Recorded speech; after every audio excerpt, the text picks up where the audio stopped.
Welcome to Tech News Briefing. It's Wednesday, July 12th. I'm Zoe Thomas for the Wall Street Journal. The messaging platform Discord is a favorite among gamers.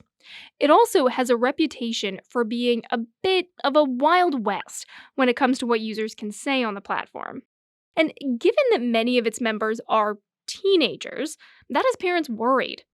On Tuesday, Discord unveiled new parental supervision for its voice, text, and video chats.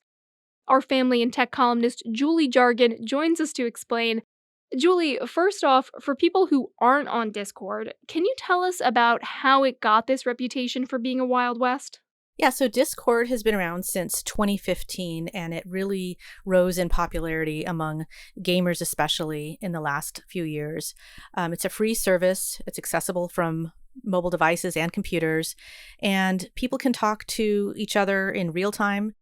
And, anybody can create what's called a private server in Discord, and a server is basically a community organized around a particular topic, whether it's a specific video game or some other topic of interest. And it's become kind of a playground of teenage boys. So you might imagine that where there's sort of an unsupervised group of kids in that age group, there can be trouble. And over the years, Discord has really made it clear that they focus on the privacy and autonomy of their users.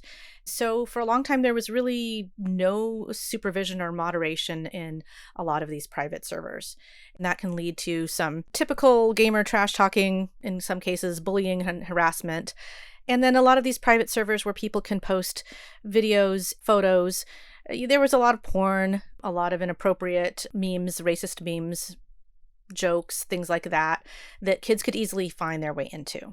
How big of a risk was that creating to child safety? I mean, at least from Discord's perspective. So in their last transparency report, which was the last quarter of 2022, child safety was the second highest category of non-spam policy violations. Spam makes up the biggest bulk of violations of their terms of service, but child safety was second in the non-spam category, only behind regulated or illegal activities.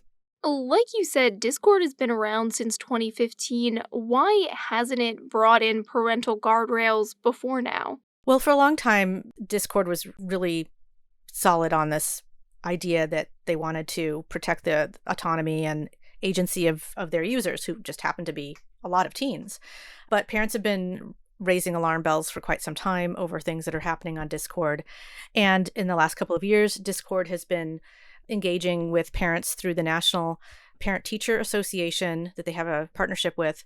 And the head of safety at Discord said that the most common question they have received from parents is, "What is my teen doing on Discord?" It's just not the most intuitive platform for parents to navigate.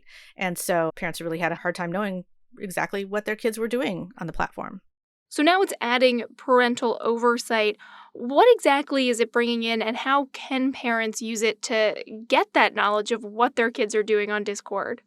Yeah, so what they're doing is creating this family center where, in order to access it, parents have to create a Discord account of their own, and they have to basically send a request to connect with their child, and their child has to approve of that in order for them to be granted access to some of the information that Discord will share with them.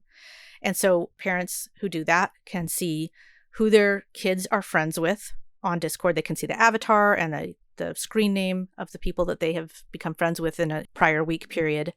They can see when they've messaged friends, how many people they've called or texted through Discord, and they can see the names of the communities their kids have joined on Discord.